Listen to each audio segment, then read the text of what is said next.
Hello everyone, welcome to science and mathematics world. I am Kaushalendra Khare और आज की इस वीडियो में मैं आपके लिए लाया हूँ क्वेश्चन नंबर 6 के आंसर को। तो चलिए, और उसके अच्छे एक्सप्लेनेशन को, तो चलिए शुरू करते हैं। इस क्वेश्चन में लिखा हुआ है कि compound such as alcohol and glucose also contain hydrogen but are not categorised as acids. Describe an activity to prove it. इसमें हमें ये बताना है कि जो अल्कोहल्स हैं और ग्लूकोज हैं उसमें भी हमारा हाइड्रोजन होता है, लेकिन उसको हम एसिड्स में कैटेगराइज नहीं करते हैं। तो ऐसा क्यों है? इसको एक एक्टिविटी के को शो करके हमें ये प्रूव करके दिखाना है। तो ये एक्टिविटी है, इसीलिए हम इसे एक्टिविटी की तरह ही लिखेंगे। और यहाँ पे आप देख लीजिए, एक इस तरह से हमने सब उसका पूरा आंसर सही तरीके से लिखा हुआ है।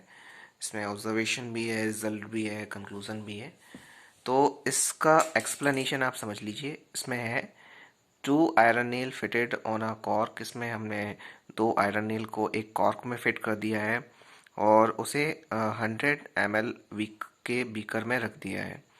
और फिर हमने क्या उसमें 100 ml के बीकर में रख के उसमें एक उसके दोनों टर्मिनल्स में 6 वोल्ट की एक बैटरी को कनेक्ट कर दिया है और उससे एक बल्ब भी कनेक्ट किया है। और फिर क्या है कि कुछ HCl जो है उसमें हमने डाइल्यूट HCl उसमें डाल दिया बीकर में और फिर करंट को स्विच ऑन कर दिया। और जो सेम एक्सपेरिमेंट है हमें किसके साथ करना है? ग्लूकोज के साथ भी करना है और अल्कोहल के साथ भी करना है। अब इसमें ऑब्जर्वेशन है। ऑब्जर्वेशन हमारा जो है वो मेन चीज़ है, तो मैं वो हमें ज़रूर से समझना होगा। इसमें देखो, इसमें लिखा हुआ है कि इस तरह का सेटअप किया है हमने। इसमें हमने 2 बीकर्स ले लिए। इसमें एक बीकर में लिया हमने। इसमें हमने एक रबर कॉक लगाई हुई है। ये आपकी रबर कॉक है। इसमें 2 आयरन के नेल इस तरह से लगाए गए हैं और इसे एक 6 वोल्ट की बैटरी के साथ कनेक्ट कर दिया गया है और एक बल्ब लगा दिया गया है। और जब हम इसमें, ये आपका 100 ml का बीकर है और इसमें आप थोड़ा सा डाइल्यूट HCl पोर कर देंगे, डाल देंगे।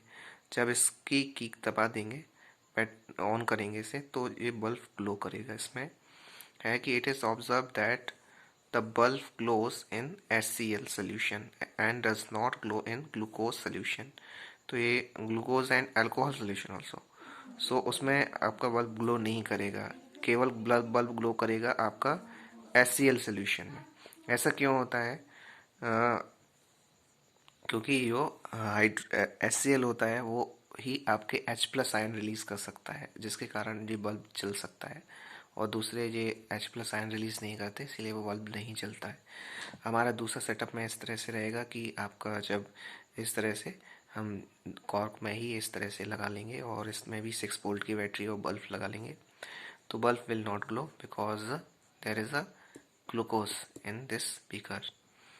इसका रिजल्ट देख लेते हैं। इसके रिजल्ट में लिखा हुआ है कि HCl dissociate into H+ and Cl- ion. HCl जो होता है वो H+ और Cl- आयन में डिसोसिएट होता है, माने टूट जाता है। और दीज आयन्स कंडक्ट इलेक्ट्रिसिटी, और यही आयन्स जो होते हैं वो इलेक्ट्रिसिटी कंडक्ट करते हैं सोल्यूशन में।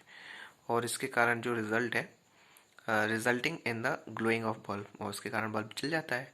On other hand glucose does not dissociate into ions. और ग्लूकोज जो होता है और अल्कोहल जो होता है वो उसमें आयंस में डिसोसिएट नहीं होता है, इसीलिए वो आपकी इलेक्ट्रिसिटी को कंडक्ट नहीं करता है। तो ये था हमारा रिजल्ट। अब पढ़ते हैं हम कंक्लूज़न की तरफ। कंक्लूज़न में आपका ये है, आपका कंक्लूज़न। कंक्लूजन में लिखा हुआ है कि from this activity it can be concluded that all acid contain hydrogen but not all compound containing hydrogen are acids. इसका मतलब है कि इस एक्टिविटी से हम ये कंक्लूड करते हैं कि सारे एसिड्स होते हैं उसमें हाइड्रोजन होता है, लेकिन सारे कंपाउंड जिनमें हाइड्रोजन होता है वो एसिड नहीं होते। That's why through alcohol and glucose contain hydrogen, they are not categorized as acids। इसीलिए जो आपके सॉल्यूशन होते हैं, जो आप ग्लूकोज हो गया और अल्कोहल हो गया, उसमें भी आपका हाइड्रोजन होता है, लेकिन उन्हें हम एसिड्स में कैटेगराइज नहीं कर सकते। तो ये था हमारा क्वेश्चन। इसे आप फिर से देख लें शुरू से। ये है जिसमें आपको बहुत ही अच्छी तरीके से और सिंपल लैंग्वेज में आपको पूरा क्वेश्चन एक्सप्लेन करके दिखाया गया है। ये देखिए, इसमें बताया है कि किस तरह से आपको एक्टिविटी लिखनी है और किस तरह से आपको इसका ऑब्जर्वेशन लिखना है। इसमें आपको डायग्राम मस्ट है, बहुत ज़रूरी है, बनाना पड़ेगा आपको डायग्राम, और इसका रिज़ल्ट भी आपको लिखना है। और रिज़ल्ट के क्योंकि एक्टिविटी है तो एक्टिविटी के तौर पे ही लिखना पड़ेगी हमें। और उसके बाद जो आता है कंक्लूज़न भी हम लिखेंगे, और कंक्लूज़न इस तरह से रहेगा। तो ये था हमारा क्वेश्चन नंबर 6 का सल्यूशन, बहुत ही सिंपल लैंग्वेज में और सरल शब्दों में मैंने समझाने की कोशिश की है। और आप इस वीडियो को अपने दोस्तों के साथ भी शेयर करिए जिससे उन्हें भी इसका फ़ायदा मिल सके।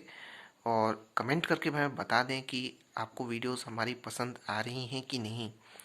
और इसे अपने दोस्तों के साथ तो शेयर करना ही है आपको, और हमारे चैनल को सब्सक्राइब कर लें जिससे आपको आगे की वीडियोस भी अच्छी सिंपल लैंग्वेज में मिल सकें।